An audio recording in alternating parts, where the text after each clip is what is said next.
Thank you for joining Wars of the Roses as we continue with Part 9, Jesus from 12 World Teachers by Manly P. Hall. Jesus and his disciples from a 15th century woodblock. Jesus. In the Protevangelium of James, it is written that Joachim was a man of great piety and considerable wealth, who devoted his life and his means to works of charity. But when he brought his gifts to the temple, Reuben, the high priest of Israel, reproached him, saying, "It is not lawful for thee to offer thy gifts first, because thou hast been the father of no child in Israel." It followed that Joachim, bowed with grief, went forth into the wilderness, fasting and praying for 40 days and 40 nights. His prayer to the God of Israel was answered. Anna, his wife, conceived and bore a child. And when the infant was delivered and the midwife told her it was a girl, Anna gave thanks to God and named the babe Mary. Now Anna had taken a vow that if God granted unto her an issue, she would dedicate it unto the Lord to the service of the sacred house. So when Mary reached the age of 3 years, Joachim and Anna brought her to the steps of the temple, and the high priest received her as one dedicated to the holy life. In the years that followed, Mary dwelt in the apartments of the temple, and so gentle and charming were her ways that all of the house of Israel loved her. So things continued until her 12th year, at which time, according to the law, the priests gathered in council to decide her future, it being unlawful that she should dwell longer in the house of God. Now the priests decreed that the high priest should enter into the Holy of Holies and ask of the Lord what should be done with the girl. Zacharias was at that time the high priest, and he put upon himself the robes of glory and the breastplate, and he entered into the presence of the Lord. And the angel of the Lord spoke unto him, saying, "Go forth and summon the widowers of the people, and let them take a rod apiece, and she shall be the wife of him to whom the Lord shall show a sign."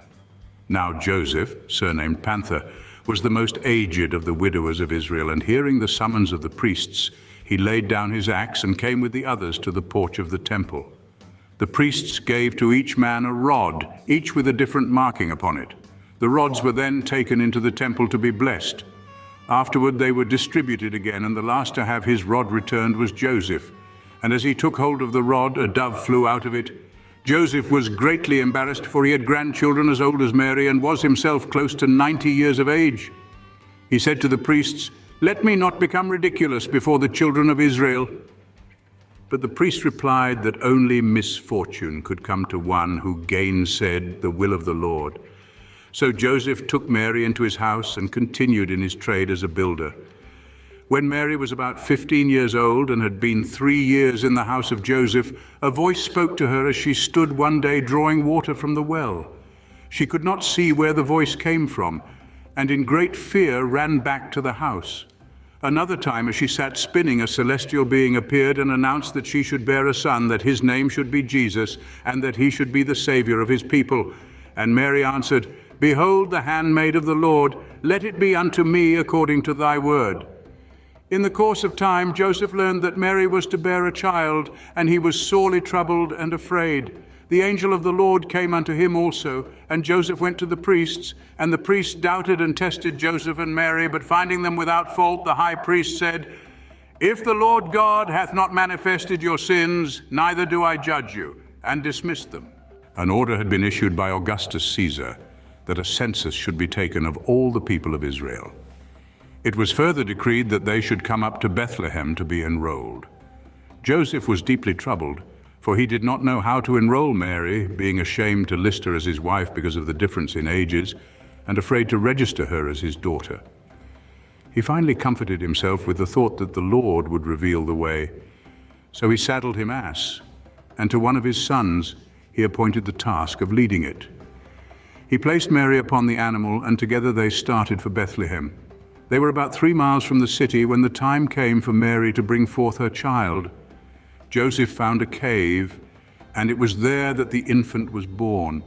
A great light shone in the cavern, and gradually the light withdrew into itself, and the clouds which filled the place parted, and the babe was seen. After 3 days they moved to the inn, and the hostelry being filled, there was only room in the stable, and the child was cradled in a manger. From the birth of Jesus, we can follow the story according to the Gospels. These, with certain minor points of difference, describe particularly the years of the ministry, beginning with the baptism by John and terminating with the ascension. Little is known of the childhood of the Master. The shepherds paid homage at his crib, and wise men came out of the east to bring gifts. Jesus was taken as an infant to Egypt to escape the wrath of Herod.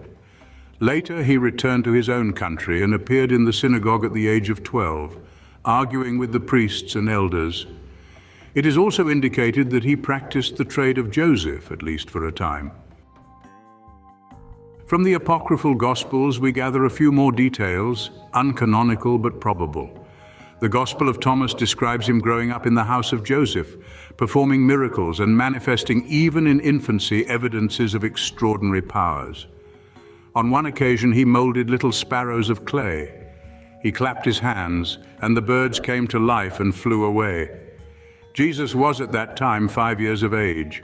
Later, he studied with a certain teacher, Zacchaeus by name, who soon acknowledged his incapacity to instruct him. The Gospel of the Pseudo-Matthew reports many sayings of Jesus attributed to his childhood years. The Arabic Gospel of the infancy, of a much later date and highly embellished with the traditions of the first 7 centuries of the Christian era, devotes considerable space to the questioning of Jesus by the learned during his 12th year. In this account, Jesus is examined in theology, philosophy, science, and medicine, and is discovered to be completely learned in all these matters. In the 51st chapter of the Arabic Gospel, it relates that Jesus demonstrated his skill as an astronomer, and the inference is that he was learned in the mysteries of astrology. From the 12th year on, little can be discovered from even the apocryphal Gospels. The Talmud offers a clue. He is said to have visited Alexandria with a certain Rabbi Jehoshua ben Berechiah. In Egypt, he studied the occult and metaphysical arts, and having mastered certain of the abstruse sciences of the Egyptians, he returned to Syria, expounding the doctrines which he had received. From this account, it would appear that Jesus studied in the Hermetic colleges of the Ptolemies. Alexandria was a melting pot of Asiatic and Hellenic cultures. Most of the religions of the known world were represented there, and the public mind was remarkably liberal and tolerant. From the priests and philosophers of Alexandria, Jesus could have learned not only the metaphysical arts, but the great systems of world philosophy, the proper background for the ministry. Édouard Scheurer, the distinguished French mystic, associates Jesus with the Essene order. Earlier writers have also suspected that the references in the Bible to Jesus the Nazarene have been mistranslated and should have read Jesus the Nazarite, that is, Jesus of the order or society of Nazarites. The Nazarites and Essenes were either branches of the same brotherhood or else closely associated orders, imposing similar vows and obligations and expounding similar mystical philosophies. It is quite possible that the historical Jesus was born of parents who were members of the Essene colony, of which Josephus wrote with deepest respect. The Essene sect seems to have been founded by Pythagoras.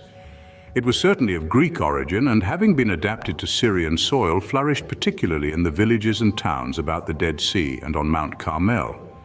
The doctrines of the society included both Grecian and Egyptian elements, and the order may be regarded as a legitimate mystery school, bestowing initiation and conferring the arcana. The Essene cult was divided into 2 distinct groups. The highest consisted of monks and recluses who had renounced all worldliness to live in the caves or monasteries of the order. The second division consisted of lay brothers and sisters who had taken vows of purity but still lived in the family relationship, supporting themselves by certain arts and crafts. According to the laws of the order, these lay brothers and sisters could not engage in any business of bartering or exchange, but might follow only such pursuits as were of a simple, constructive nature. For this reason, they frequently took the trade of carpentry, pottery, or building. Among the symbols of their order were builders' tools, as in the case of modern Freemasonry. The Essene communities flourished under cooperative economic policies, and the lives of the members were devoted principally to learning, teaching, acts of piety, healing, and befriending. So well educated were these Essenes, in a time of general ignorance, that Roman officers stationed in the Holy Land frequently engaged them as tutors for their children. Crime was unknown in their midst, and they were by far the wisest and noblest of the Jewish sects. The Essenes were a messianic sect, Looking toward the advent of a promised Messiah who would rise in Israel, some of their members took the vow that they would cut neither hair nor beard until the desired of Israel should come. It has been suggested that John the Baptist, seeing Jesus for the first time, recognized him as a holy man because he wore his hair and beard according to the vow of the Nazarite, and was also dressed in the raiment of the order. Joseph was of the chosen profession of the Essenes, a builder, possibly in the mystical sense rather than in the literal one. This might also explain why he was selected to receive Mary into his house, and also why he and Mary were chosen as the guardians of an incarnating adept. If Jesus was born into an Essene community, his religious education would have begun in infancy. He would have grown up in an atmosphere of gentleness and piety. He would have enjoyed rare opportunities to release the depth and greatness of his own soul.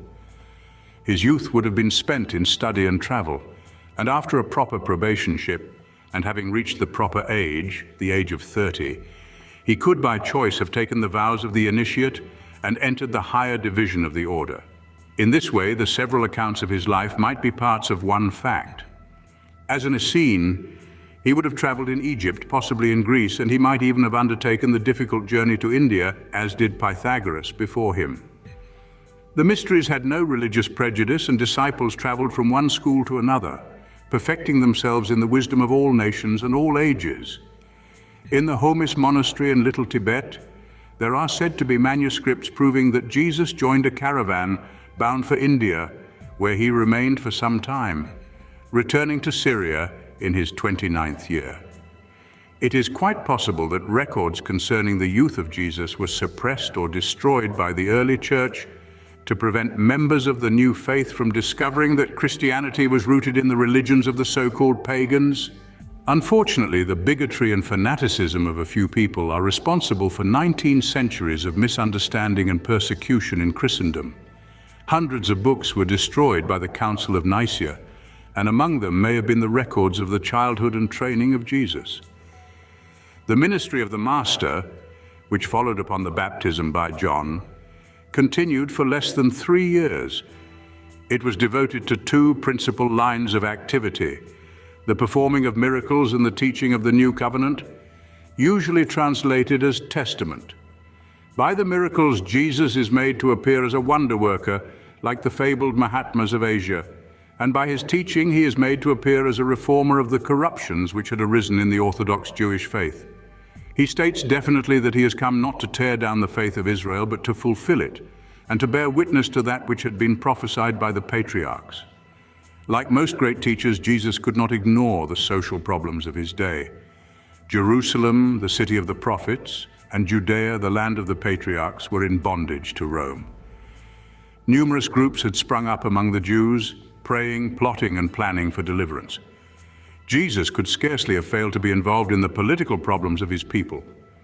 Philosophers are not politicians, but nearly all great philosophers have realized that the perfection of mankind cannot be accomplished without certain reforms in the social and political state of humanity. Jesus soon drew about him followers and disciples who visualized the teacher not only as a man of God, but as the political liberator of their nation. From various walks of life, he chose 12 disciples of the first order, and it is also related 72 others who formed a second circle.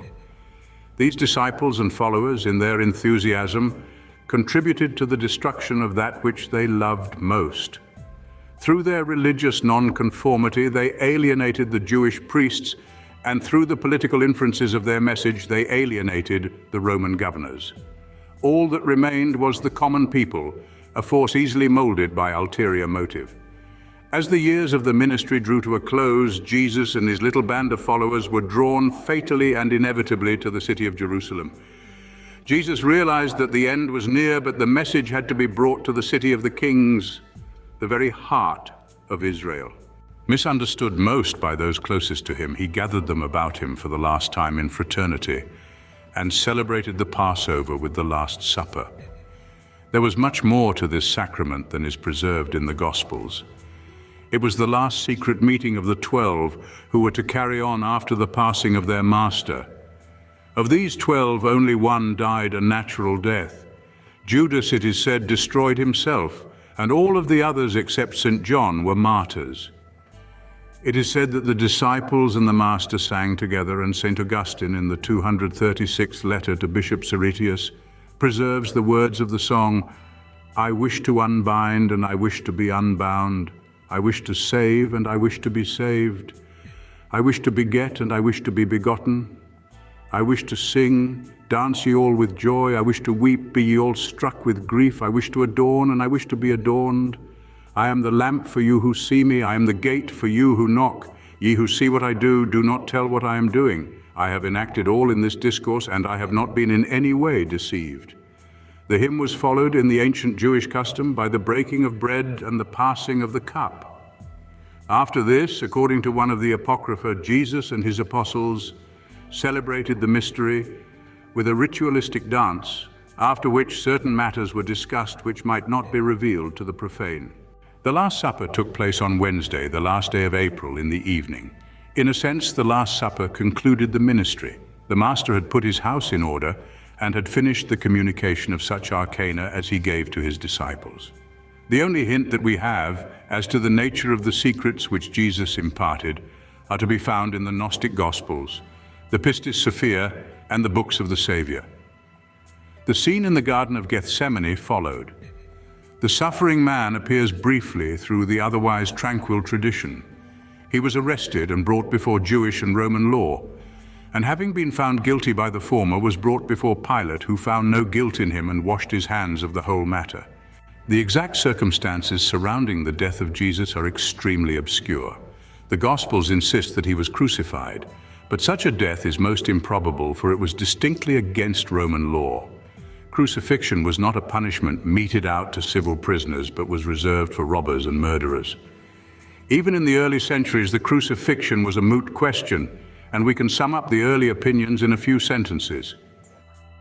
According to the Gnostics of the first century, it was not Jesus, but Simon the Cyrenian who died upon the cross in Jesus' place.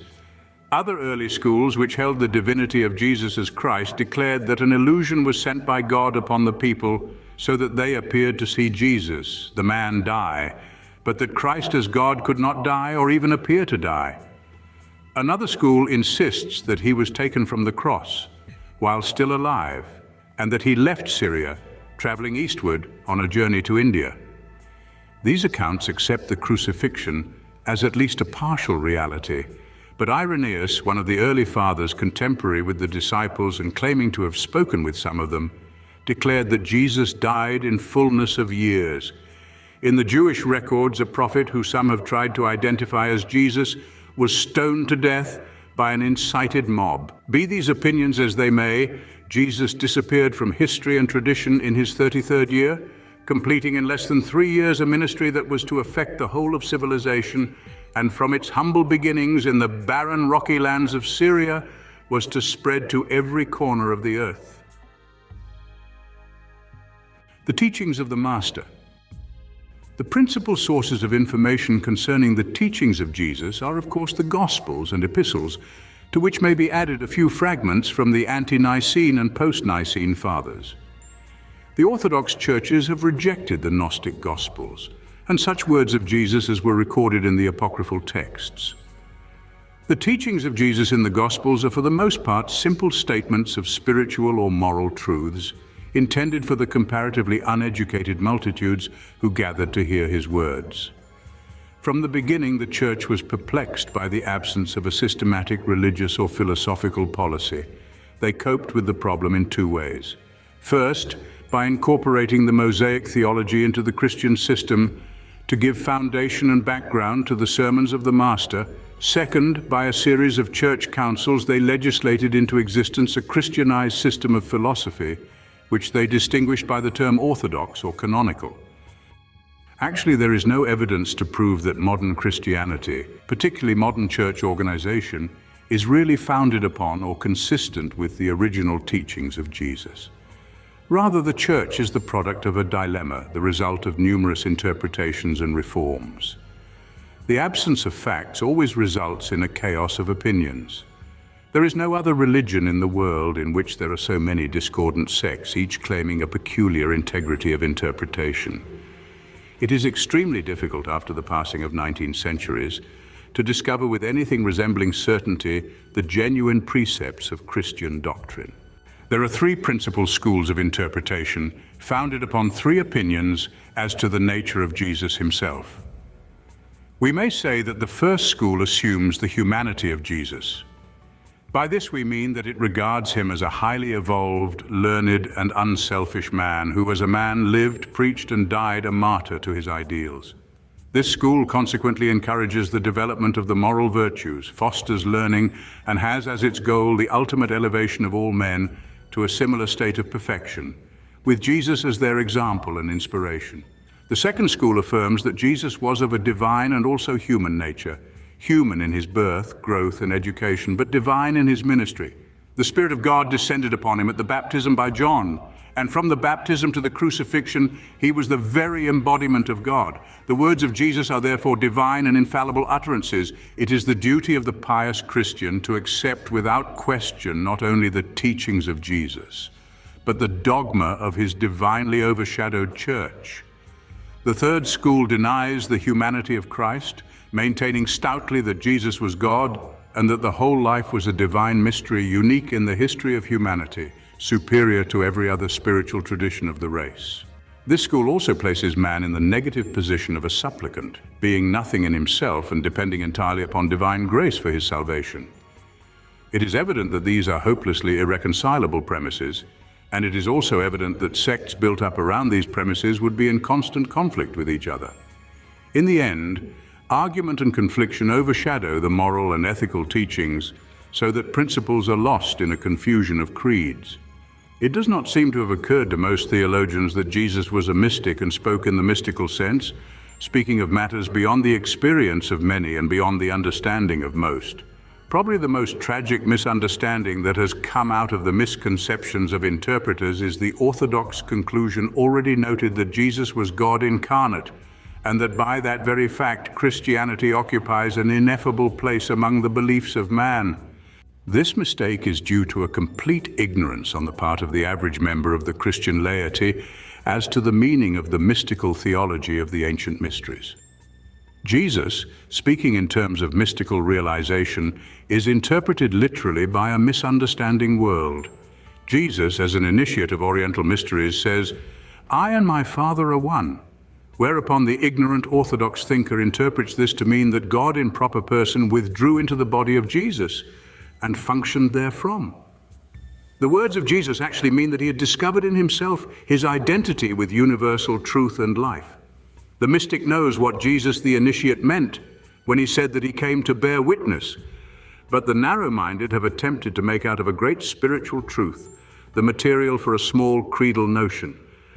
The words of Jesus concerning his relationship with divinity are typical of the utterances of all illumined mystics. But only the illumined mystic can properly understand the language of the soul. The words of Jesus regarding his identity with God are truths in spirit, and to literalize them is to defame and destroy their significance. Although Jesus preached in Judea and was first of all a prophet unto the Jews, it is a mistake to say that his teachings are primarily Judaic. Jewish elements are certainly present, but so are Egyptian and Grecian elements. With peculiar tolerance which evidences a generous understanding he calls mankind to a high standard of integrity. He invites them to concern their minds with spiritual matters and admonishes them that they shall put the affairs of the spirit before those of the body. Jesus preached simplicity of living, honesty, and virtue. He denounced a corrupted priestcraft for departing from the simple truths of the ancient patriarchs. As an ascetic, he holds out the advantages of detachment from earthly interest, but in all his teachings he is practical and gentle. The two most important sermons are the Sermon on the Mount and the sermon delivered to the disciples on the occasion of the Last Supper.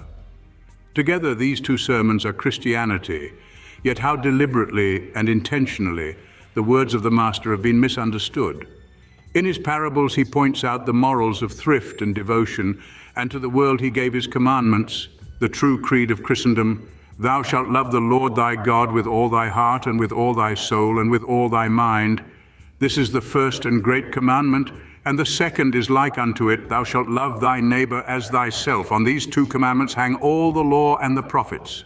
These two commandments are the perfect summary of the whole Christian doctrine and Christian life. Jesus explicitly states that only those who perform these two commandments with their whole heart shall have the right to call themselves his followers. It seems then that in substance and fact there is no confusion in Christian doctrine. Yet in the clash of creeds, these two fundamental and inevitable principles of Christian living have been sacrificed and ignored, and in their place have been advanced an elaborate and involved system, which, with all its presumptions, has failed to practice these fundamental truths. There is a popular belief that St. Paul was the first to preach a mystical Christian doctrine opposing the literalism of St. Peter.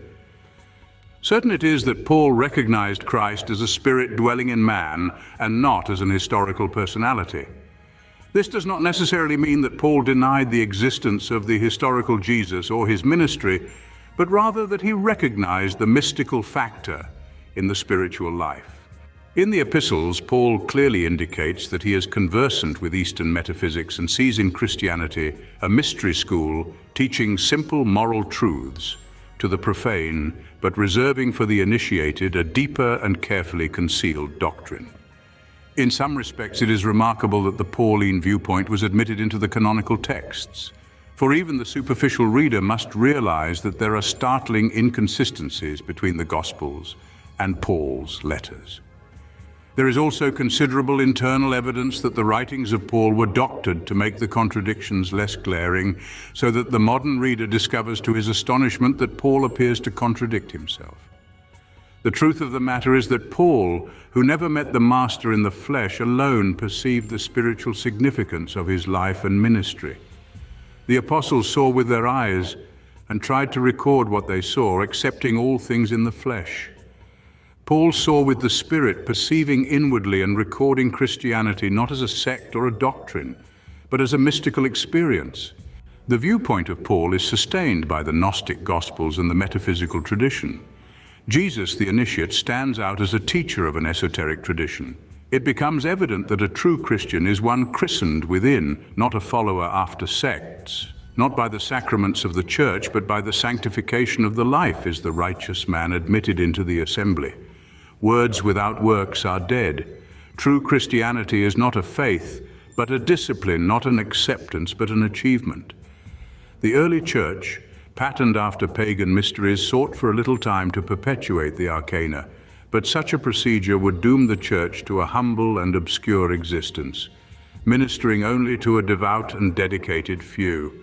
The bishops of the church were mortal men instinctively desiring power and authority, and they sacrificed the spiritual doctrines of Christianity to temporal ambitions.